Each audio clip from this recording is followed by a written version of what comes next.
All right, everybody, I'm going to go ahead and get started. I'll go ahead and share my screen. Okay, today we are going to talk about the directory feature in Platform. So I've actually delegated in to the lovely Kristen Cambridge's account because my view as an admin looks a little bit different than your guys's. So the directory is a tool that we have that you can use to get to know your fellow agents, put faces to names, and also honestly help direct referrals from your clients if you need to. So if I'm in Platform here over on the left-hand side, I'm going to click on directory here, and I'm going to start with this agents section. This is going to pull all of our agents. It's going to have their first and last name, their MIBOR or IRMLS number, their phone number, email. I think great way to grab people's contact information if you need it. It's also going to share like what team they're in, what office they work in. Remember, if you're in the Indianapolis area, we set almost everyone as the 16th Street office, just because you guys, no one really belongs to just one office in our company. What I really love is you can filter this down. You can filter it down by office location. You can filter it down by neighborhood served. And I think this is really helpful. You can filter it down by languages spoken. So let's say, for instance, you have a client come in that is only Spanish speaking and you are not fluent. Maybe you want to pass them on to another agent so they'll be better served. You can literally get in here and filter down by everyone who is Spanish speaking in our company, and you can decide if you want to pass off to any of them. So if you're looking at this and you're like, wait a second, I speak Spanish and I want to be coming up in that list, I'm going to show you how to change your settings. So if you want to change the languages you speak or the neighborhoods you serve, you're going to hit on your name here and hit on this profile section. And on this overview tab, if you scroll down to the bottom, this is where you can select the languages you speak. You can put in the neighborhoods you serve most often. And then you can also put in designations as well if you want that too. Okay, heading back to the directory tool, I want to show you, we do have all of our offices in here. They should all be on Google Maps at this point as well, but if you wanted to get in here and ever grab any of the office addresses, you could do that as well. And then I also want to hit on Teams. You hit on Teams, if you're as nosy as I am and you want to know like who is on what team and how does that work, you can hit on Teams and hit on the little information icon, and this will show you exactly who is on which team. That is what I have for you today. I'm going to do a couple other quick shout outs just because I have the floor and I'm also in charge of events. We have the big business planning event happening this coming Thursday from 9 a.m. till 3 p.m. I've been working on this all week and I'm so excited about what we're doing. And then another kind of treat, if you are coming, we're releasing all of our events for all of 2025, dates and what we're doing for all of 2025. So I think great incentive for you guys to make it if you can. And then my second event for those of you who are in Indianapolis, remember we have really our biggest client event of the year happening this weekend on Saturday, the drive-in. There is no deadline to sign up. So if you have clients that want to come on Saturday, they can still sign up and they can still come. So just know that's a thing and we would love to have you.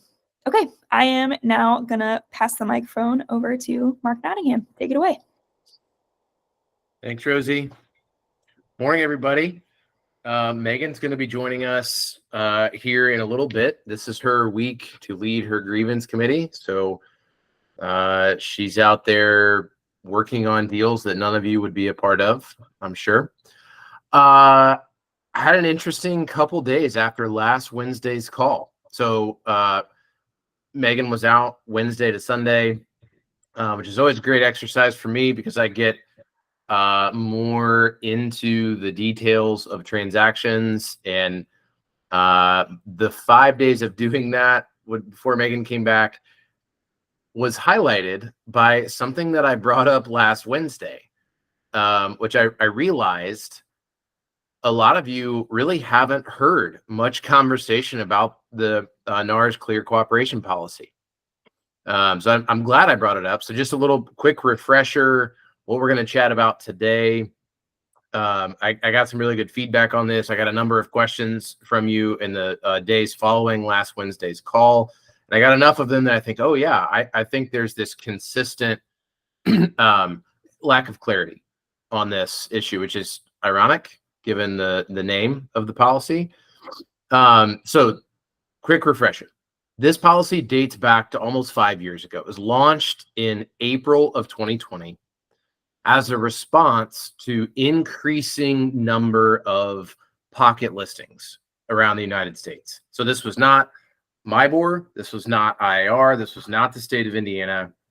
This was the National Association of Realtors creating a new national policy that they required every MLS that has realtors as members, which is almost every one of them in the United States. It requires every MLS to adopt this new rule in April of 2020 that says if a listing is publicly marketed within 24 hours, within 1 business day, within 1 business day of the agent publicly marketing that listing, they must enter the listing into the MLS. That's what the national policy was. Now, you could probably pretty quickly tell that if that was the extent of the national policy, there are quite a few different interpretations of that. One big example being, what will an MLS do with its different types of status for a listing? So if the rule says that all the rule says is the listing must be entered into the MLS within 1 business day of public marketing, NAR left it up to the local MLS boards to determine what types of different status options will we give to agents to allow them to abide by the rule, because you're still entering it in the MLS after public marketing, but potentially have the means to market the property in a more confidential way. So the give and take, the trade-off of this policy, on one hand, a lot of agents have argued and continue to argue and are actually arguing even stronger now that the temperature on this has gone up. A lot of agents and brokerages argue that this rule unnecessarily removes something that is legal and ethical as an option for a consumer and their professional, right? So in other words, for years, if a consumer and a professional decided that the marketing strategy that fit that consumer's desires was to keep that property off of a public MLS for confidentiality reasons, for leverage reasons, any number of reasons that a seller might not want it to be public or a broker might advise for it not to be public, there's logical, defendable arguments to that. And so a lot of brokerages have claimed this rule unnecessarily restricts free trade. On the other hand, the main intention of the rule was that the increasing number of pocket listings, so a listing that a realtor had that wasn't visible to the marketplace, was anti-consumer, anti-cooperation, because a lot of realtors were using that freedom in an attempt to get more limited agency transactions. You follow that? So in other words, a realtor could have a legal listing, not put it into the MLS, put it onto their own social media page, put a for sale sign in the yard, even put it on Zillow. All consumer-facing advertising, but keep that information from broker to broker advertising in the context of MLS, putting agents into a weird position. Many of you have probably, prior to 2020, those of you that were in the business have probably been in that situation where you would have had an agent, or sorry, a buyer text you and say, hey, I just noticed a new listing on Main Street. It's between 4th and 5th on Main. And of course, you log into the MLS, say, there's no listing between 4th and 5th Street on Main.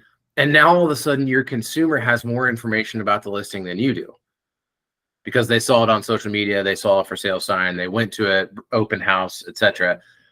I can see both sides of the argument. I actually personally don't feel really strongly one way or the other. I generally am a fan of, if there isn't this really compelling reason to have the rule, I'd be more of a fan of not having the rule and then attempting to police bad behavior in individual circumstances. That's just my personal take. The reason the rule came up a week ago is that NAR has a committee put together to investigate getting rid of or significantly changing this rule. And this is a kind of a result of the settlement. So I think everybody understands that recently conversations about transparency and options for clients has increased, right? That's a theme in the industry. Well, a lot of brokerages are now making the case that Clear Cooperation is anti-consumer. It's essentially the trade organization of professionals saying we will only do business in this way because we think it is beneficial to the professionals. We'll say that again. A lot of brokerages are arguing, and I can see the logic in this, that Clear Cooperation restricts options for the consumers in order to benefit the professionals. And I think they've got a case. I think NAR's probably going to make a significant change. Their committee met at the end of last week. And of course, the result of the committee's meeting was we're going to punt this decision to October, which is on par for the way that NAR typically does things. So we don't know what's going to change. But what's interesting is when I brought up Clear Cooperation last week because the committee was meeting on Thursday and Friday.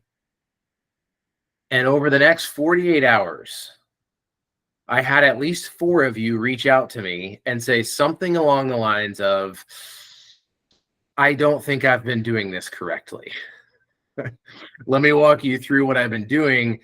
And hey, I get it. Like, there's a lot of things for us as brokers to know and to pay attention to.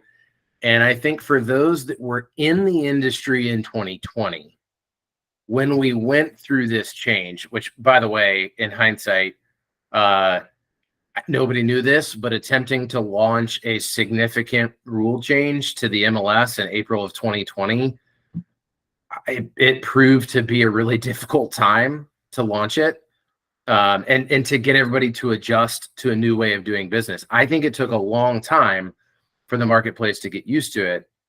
But what I've realized is, if you weren't in the business in 2020 and you didn't have to go through that re-education and new rhythms and new conversations with sellers, I think it's actually less clear to you how Clear Cooperation works. And so I got some really good questions on this. I'm going to share my screen and go over a couple things from MIBOR that I think are pretty good resources. Keep in mind that this is a national policy that was handed down to local boards. So in our company, that means there are 3 boards of realtors and 2 MLSs making their decisions on how this would apply in their local marketplace. The thing that all of them have to do is, if a broker has a listing contract and publicly markets the listing, that means a for sale sign, that means a social media post, that means something on your company website. Basically, any marketing that another realtor could see is public facing marketing. Any marketing that a buyer who is not your buyer or a buyer who is not the client of someone in your brokerage could see is public marketing. So it's a pretty big net that catches that definition. So that's the national policy. Now, IRMLS and the BLC have a little bit different approaches to this because every MLS have to decide. And I think the Lafayette Board of Realtors and the Southern Indiana Board of Realtors have adopted the same general approach to this because they're both members of the IRMLS. It's typically the MLS that is driving the decision making because they're the ones that have to enforce the rules. But I'm going to share something. There's a infographic that my board put out that's now been out there for a while that I think is helpful for you to visualize. But real quick before I do that, most of the questions on this don't have to do with the one business day to put the listing into the MLS. Like if your listing is a straightforward, quote unquote, normal listing, I think generally speaking, people understand like, oh yeah, okay. My board's rules say that if I have a listing contract signed, I have 2 business days to put that into the MLS. That's a consumer protection rule. So if I don't publicly market the listing, I've got 2 days. If I have a listing contract signed and I do publicly market the listing, I now have 1 business day, right? So that's how my board's applied it. But it's the questions arise on the exceptions. Where are those situations where for whatever reason, you've determined that the right strategy between you and your client is not the traditional, I'm going to sign a listing contract, I'm going to put it in the MLS within that 1 business day. Well, there's 2 key exceptions. And I think here's where this isn't super clear. So I'm going to explain the 2 exceptions and then pull up the infographic to take a look at that. And we'll send it out later today as well. Exception number 1, this rule only applies once you have a listing contract signed. And I think this gets at one of the problems with the rule is that it's only enforceable if you have a listing contract signed. And so I've talked this through with many of you. I'll admit this is not a very helpful gray area, but I think you need to understand, given that your seller could ask for options like this. What that means is if you have written permission to market a property for your client, but you do not have a listing contract, you are allowed to float the property visibly to the marketplace, and clear cooperation does not apply. Let's say that again. If you do not have a signed listing contract, but you have written permission from your seller, you could market the property and not be forced to put it in MLS.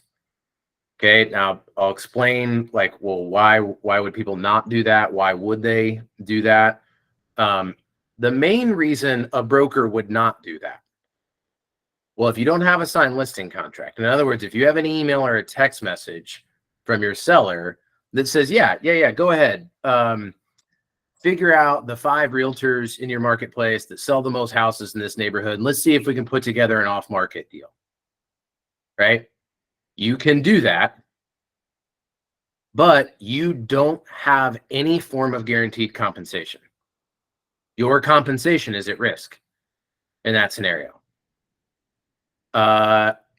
There's all sorts of questions about like, how is that structure pro broker or even pro consumer? Because now it creates this environment where there is an incentive to do business with each other without a written contract, where the seller has said, yeah, go ahead and float it. Now, I think we're like, and y'all, I'm just being transparent. We have agents in our company that do this.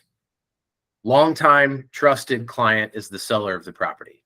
They're not worried about their compensation. They're like, I'm good. I know they're going to do the right thing, take care of me, et cetera, et cetera.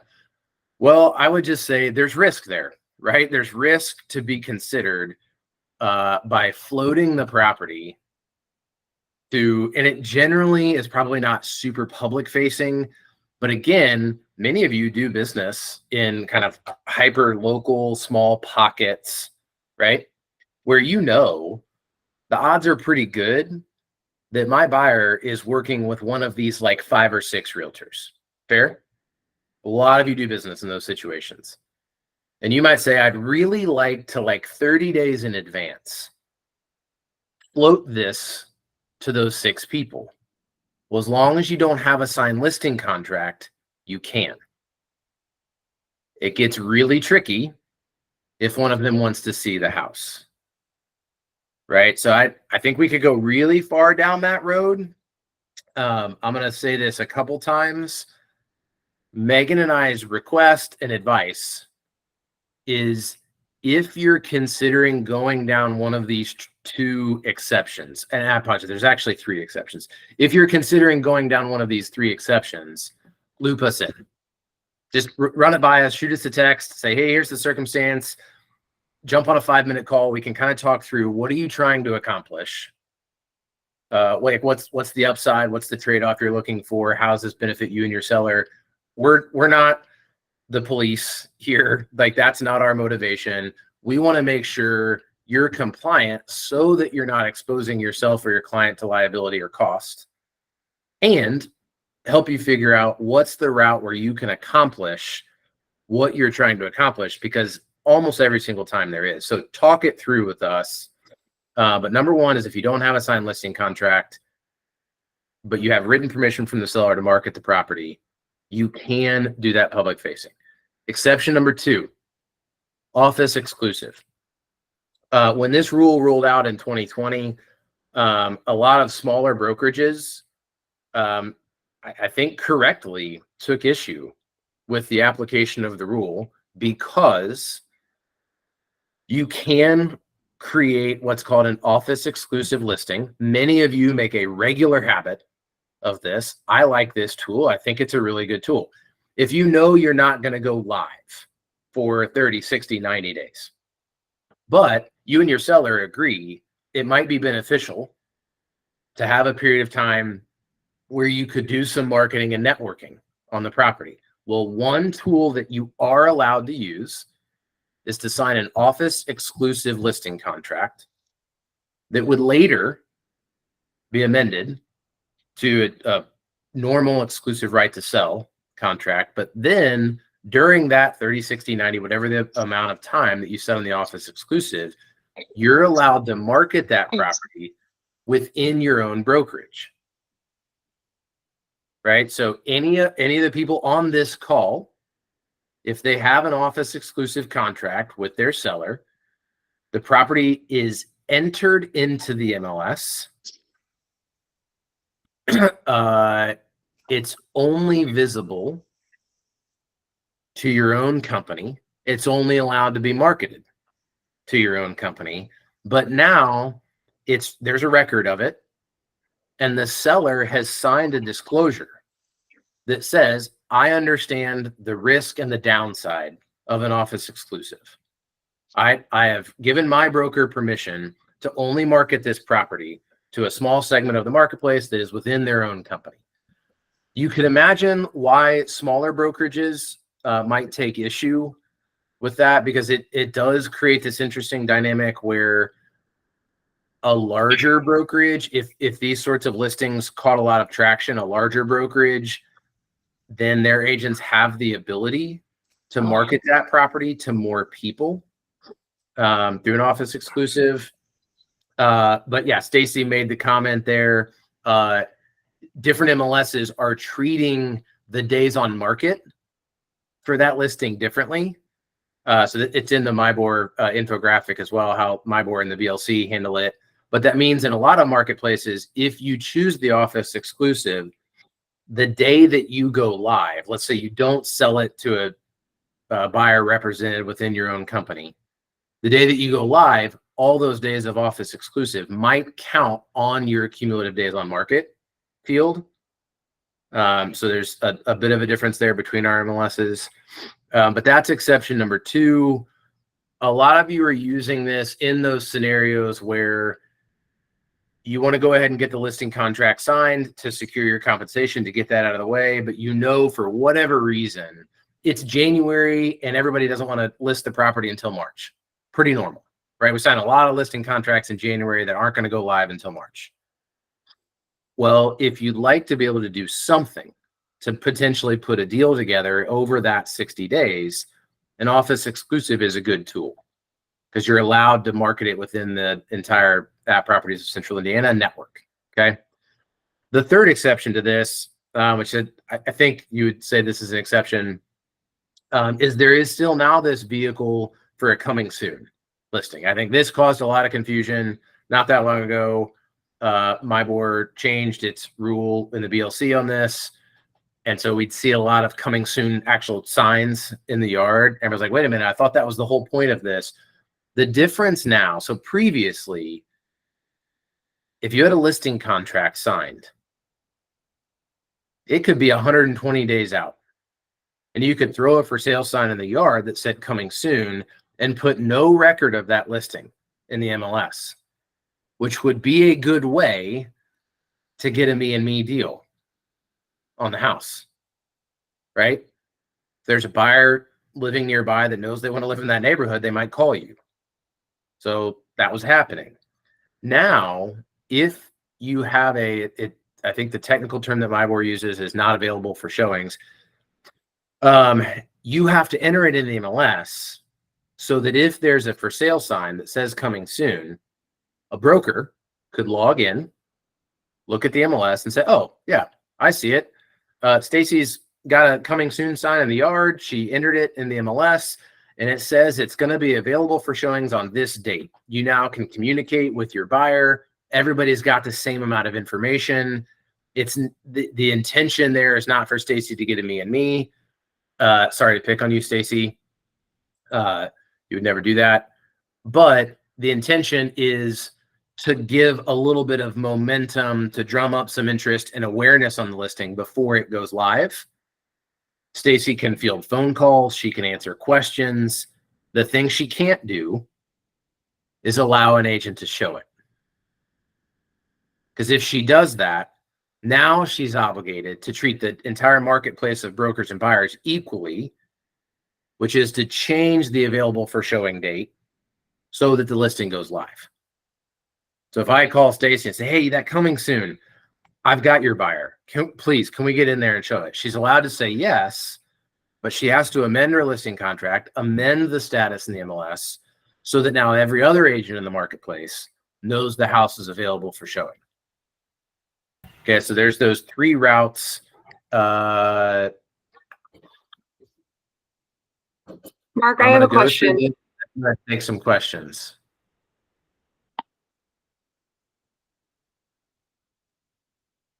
Okay. There we go. Y'all see that? So this is just something that my board put out. I'm going to send a link to NAR's publication on this rule, my board's. I'm also going to see what the IRMLS has put out there. But this one particular infographic I thought was pretty helpful in that they're showing like a traditional listing. Here's the order of things, an office exclusive. If that disclosure has been signed, the difference is not in any of the timelines. The difference is in, are you allowed to market to the public, or do you have to keep it within your own brokerage? And by the way, the term office exclusive, I don't love that it's called that. I think a more accurate term would be brokerage exclusive, because there's some confusion there about what office means. Really, it means brokerage exclusive. Let's scroll down here. So here's what the clear cooperation policy does, is that in either of these, if you publicly market the listing, you then have 1 business day to enter the property into the BLC in order to ensure cooperation. It gives you some examples of what public facing marketing is. Second thing, and again, I will send all of these out later today. Yeah, I know y'all probably can't read that. Hang on. So we're not going to go over this, but I'm just showing that this gives you a sense of how confusing the application of this rule is, because this grid shows like, okay, here's a normal listing. Here's a listing that's not available for showings. Here's a temporarily off market. Here's an incomplete office exclusive, and here's one that's withdrawn. So some of these have little different timelines or rules regarding, can you publicly market the property? When does it have to go into the BLC? Can the property be shown?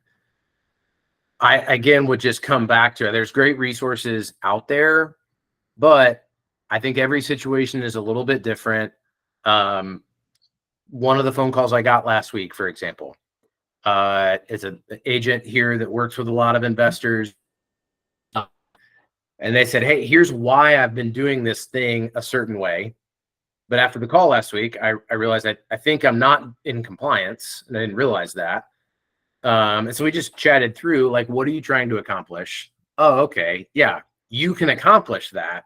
Tweak what you're doing in a fairly minimal way, and you're now in compliance. And I think that's going to be the case in almost every circumstance. And that's something that I'm happy to volunteer Megan's help for you on when she's not here on the call. Mine as well. But I think it was good that it came up last week. Hey, change is our friend. And so let's just prepare ourselves for many of you that are newer in the business. This might be your education on clear cooperation, and you're going to learn a new set of behaviors. And NAR is going to edit the rule in October, which means you're going to have the opportunity to create value for your clients by being the first person to understand and adopt and take advantage of whatever the new rules in October are, right? NAR is going to give us that opportunity to create value for our clients by adapting to the change, assuming that happens in October. Okay. I do want to talk interest rates, but I know there's a lot with clear cooperation. I'm going to be very honest with y'all, and that I would love to take questions via unmute yourself or into the chat. I also might say there are some circumstances and some specific situations where I'm actually not sure of the best course of action. This is an arena where, when it was new, Megan and I both were consulting IAR legal, MIBOR professional standards, and our own attorney. I think sometimes it's hard, but you might stump me. That's fair. But before we go and talk interest rates, comments or questions on this? And by the way, yeah, Stacy, for those that aren't looking at the chat, thank you. Stacy added in here, Lafayette Board of Realtors IRMLS, 24 hours from effective list date on the contract is when it needs to be entered in, which is, you see, that's a day shorter. So the BLC and the IRMLS have the different timelines of how long you have from the effective list date. They do have the same timeline from if you publicly market the property. Both of those would be a 24-hour, or apologize, 1 business day. Stacy, go ahead. Yeah, I was just going to say, I just would caution anybody that's doing business in both MIBOR and the IRMLS to really know the different rules between the two. The IRMLS is a very fine, happy, and they love to catch people and find them. So just be really careful. Coming soon is like a curse word up here.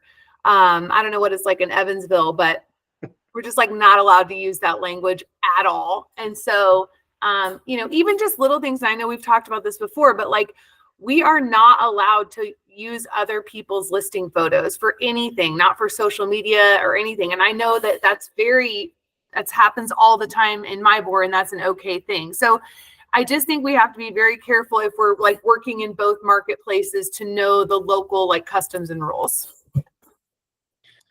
It's a great distinction. Yeah. Thank you, Stacy. The days on market is another one. You brought it up earlier, you dropped it into the chat here.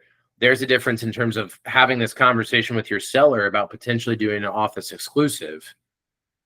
Keep in mind that if your plan is to enter that property as an office exclusive into the MyBoard BLC, the days on market does not accumulate.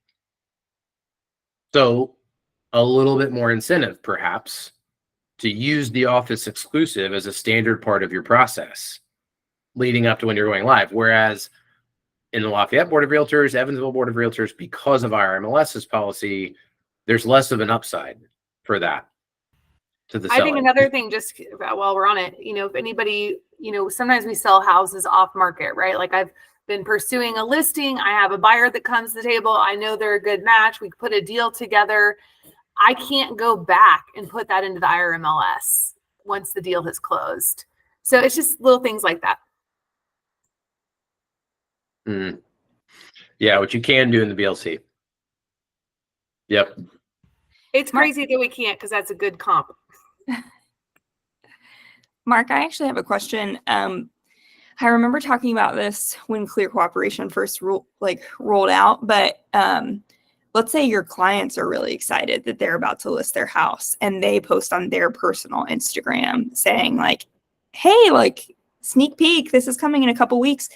If I'm remembering right, like that's also a violation of Clear Cooperation. It also needs to go in the MLS as soon, 2 days or 1 day after that goes on their personal Instagram as well.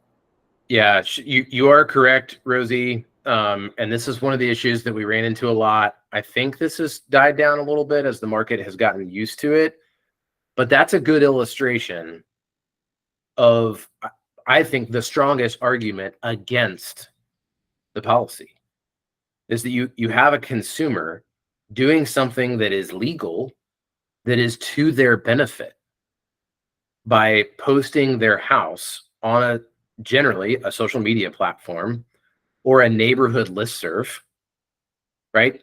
There's tons of deals that happen. I don't know if Kristen Cambridge is on the call today, but there's a Zionsville Moms Facebook group that I would love for someone to calculate the dollar amount of real estate deals that happen on that group on an annual basis, because it's a lot. And the rule now does require you as a broker to have that conversation with your client, essentially saying, if the house isn't ready to show, if we have a signed listing contract, you can't post it in a visible place like that, because once you do, I'm obligated to set it live so that every realtor in our marketplace can see it and show it. But can I interject? Please. The only thing you have to do though is set it pre-market. And so I think that has been a major confusion, is now we just have this pre-market status. I'm getting ready to do it myself. I'm gonna set a house pre-market. I'm putting a sign in the yard. My clients could post whatever they wanted on social media. I just can't show it.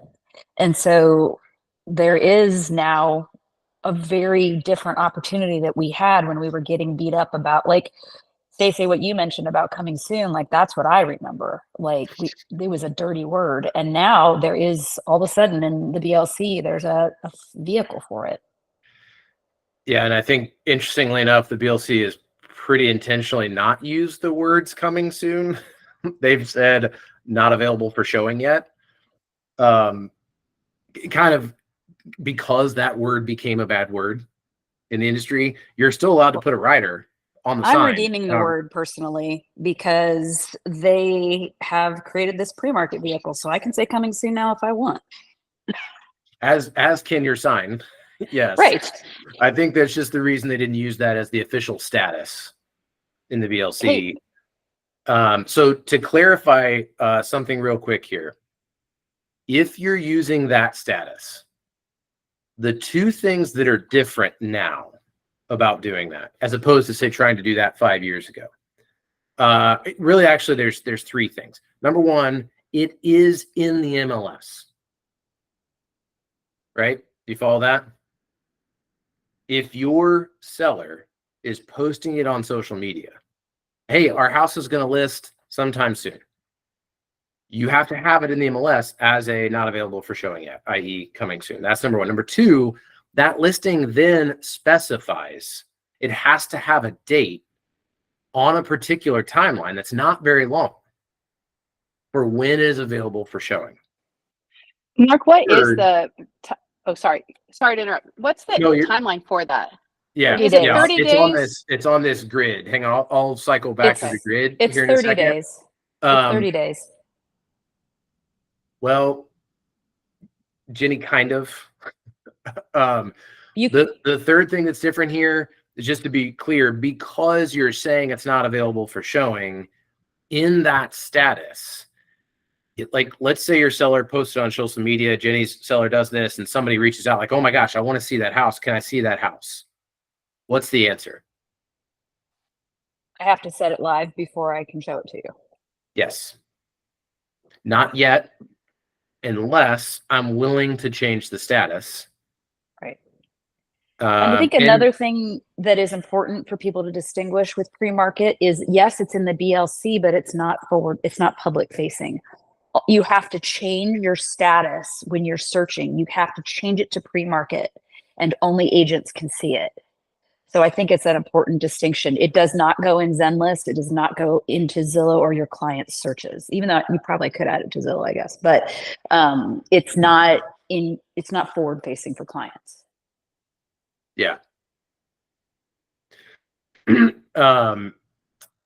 So there's a second time. That's why I said kind of on the number of days. And here's an example of how there is actually a route to accomplish whatever the upside is that you're shooting for. If you have a not available for showing listing, one of the rules in the MyBoard MLS is that the property has to be available for showing within 7 days of the active date of the listing contract. So whatever date it is that the actual listing contract starts, you can only have a 7-day period where it's not available for showing. The follow-up question to this is, well, can't I just continually amend the listing contract? And I think you're going to get different answers on this, but legally, yes. My opinion is you could essentially continue to amend the arrangement you have with the seller, and just argue that their circumstances continue to change. So I think we could really get into the weeds on that. And I'm happy to. I think the learning curve for Megan and I has been the thing that you are trying to accomplish likely has some sort of nuance. There's always different variables in terms of why is this listing not a stock, like, I'm going to put it in MLS, I'm going to set it live right away. We're going to, set it live, whatever, Thursday morning to get the Thursday, Friday, Saturday rush. We're going to take offers until Sunday. Like, if it's not the stock listing, why? What's the upside? Talk it through with a teammate or another person here at the company that's experienced with it, or certainly Megan and I are available for that. Emily, I feel like, did you have a follow-up comment or question on that? Well, I feel like you can put at least with the pre-markets that I've done, I don't know if I've done it more than 30 days, but I feel like you can go on ahead and make it active earlier. You have to select a date that it's going to go active. You could choose to amend that and go active earlier. I've never seen it cap at 30 days. So who's to say that you don't have it pre-market for however many days you want, knowing that subsequently you're going to go active in the lesser amount? Does that make sense? Mm-hmm. Yeah. So I've never seen the 30 days. So that's why I had a question about it of like, well, shoot, can I just, like, we're getting ready to list. I have a client that wants to go active before the holidays or wants to go on pre-market before the holidays, but doesn't want to be on the market until after the 1st.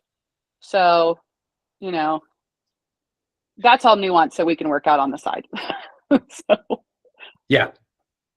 And I think the big picture kind of general thing to remember about Clear Cooperation, if there's going to be public marketing that results in someone actually being able to see the house, that's where this does become pretty black and white. If public marketing opens, figuratively and literally, public marketing opens the door for a buyer to see the house, the rule now stipulates that it be available to the entire marketplace. The only exception to that is the office exclusive, to where it can be done within your own company. Jenny, I think you would know this even better than me, and many of you would. I think the increased clarity around this not available for showing in MyBOR, the coming soon, has reduced the value and likelihood of office exclusive listings. Is that fair? Do you think that's accurate?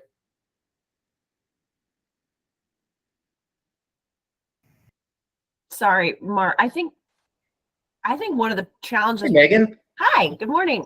Morning. I'm totally coming in late, so apologize if you guys have already talked about this, but office exclusive, your days on market are counting. And that's a big difference between pre-marketing and office exclusive. And so if that's one of the things you're comparing. And a reason why office exclusive is not necessarily great, or could be not as great. Yeah. There is a Mark, if you were asking me, I agree. Like, I don't see why you would do an office exclusive now that we have this pre-market option, personally.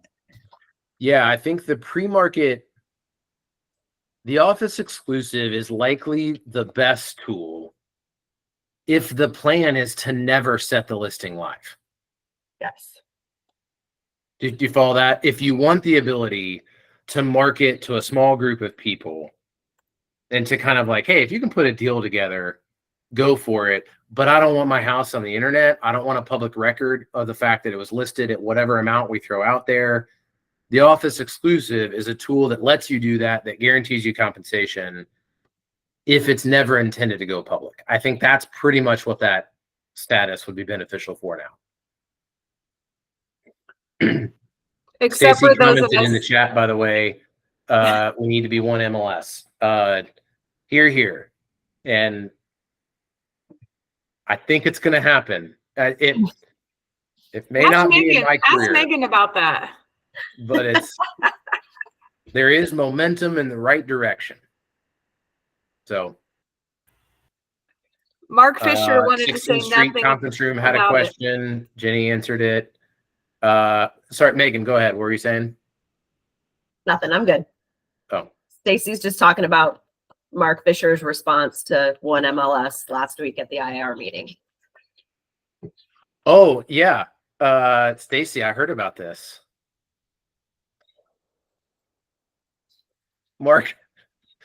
Yeah. Mark probably thought like, oh, it's Stacy. Stacy was the one that was going to ask me that question in this setting. Thank you. Yeah. Hey, the crowd went wild. Everybody was for it. Okay. Mark Fisher didn't want to have a word to say about it. Yeah. Yeah. Mark is the CEO of the Indiana Association of Realtors, probably in the awkward position of having to maintain good relationships with both of the big MLSs that exist in the state, which the most likely way in which we become one MLS is the boards that are a member of one of those MLSs start to change their mind and move their business to the other MLS, which you could imagine why that sort of business shift could lead to some frustration. But He did very publicly say that 85% of IAR members are in favor of a single MLS for the state. I was impressed that he said that. and I would be curious what the other 15% are thinking, but hey, if anybody knows the answer to that, I'd love to know. my hunch is that they don't understand what that means, but They don't want to learn a new system. that's probably true. Yeah. Thanks, Stacy. Nailed it. Okay, we're at 9:51. I do want to talk interest rates. Just a quick reminder. Today is the day.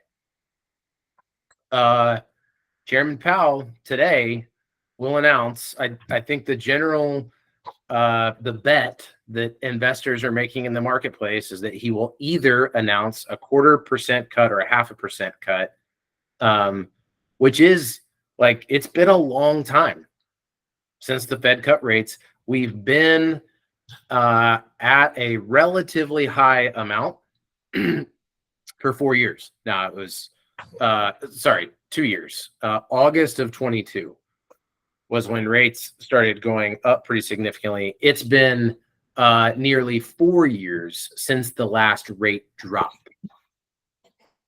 So big day today. We'll see what happens. Quick clarifier. Don't anticipate that mortgage rates drop immediately when the Fed drops the rate, because what happens, this weird dance. If the Fed makes it really clear that they're going to drop rates, banks and mortgage companies adjust the interest rates that they're selling on their loans because they have to be competitive. Does that make sense? So if the Fed signals they're going to cut rates, a lot of times the marketplace will go ahead and lower the interest rates on mortgages. That's why many of you have seen banks and mortgage companies have already lowered their rates. The market places a bet. That's why I could say investors believe the rate cut's going to be somewhere in that 0.25 to 0.5 point, because the marketplace has already kind of stated what they're betting on by lowering mortgage rates. What I think everybody's kind of rooting for is that it will be on the bigger end, 0.5 point, which could then push mortgage rates down lower, and or this won't be the last cut in 2024. But they'll do one today. They'll announce it today, and that they might signal another one. So I don't know that that's super relevant, other than just understanding the Fed's announcement today is to some degree good news for you, for your buyers, for our industry, even for your sellers. We don't know the degree that it is, but the marketplace on mortgages has probably already priced in the rate drop that happens today. We're just anticipating more of them. Good stuff on Clear Cooperation. Thanks for participating in that. A little flashback probably from 4 years ago for many of you that were having to learn this system. I'll just reiterate one more time. Megan and I are always available, particularly if you're willing to be patient and let us pull up the infographics and the matrices that all the different MLSs have on, what's the rule? How can you stay compliant? We're happy to help you through accomplishing what you want for your client, staying compliant to avoid a potential ethics violation or fine. Megan, anything you want to drop in? I don't have anything, that can't wait till next week. I know Rosie's got one more thing she wants to say, so we'll let Rosie finish, but I'm just going to echo, looking forward to seeing many of you tomorrow for business planning. If you haven't signed up and you want to go, Rosie, I know what I'm doing, but I'm just going to say, go sign up and go. Let us know. We will make sure we have a place for you. Yes, I will just update that catering number again. Okay. My last thing that I wanted to tell you is this call next week is going to look a little different. It's going to be a Ninja preview. So we're having our Ninja installation instructor who will be with us this coming November. She is going to be joining us and sharing a little bit about what Ninja is and who she is. So this is a new instructor for us. The last 2 years we've had Doug with us. So Jessica Mayer will be joining us, and she's so awesome. I met with her last week, and then the staff met with her this week, and I just think, yeah, she's going to be really amazing, and I think we'll teach a really great ninja course. So if you're on this call right now and you're like, what the heck is a ninja? Show up next week, and we will talk all about it. So that's all I got. See you guys soon. Cheers.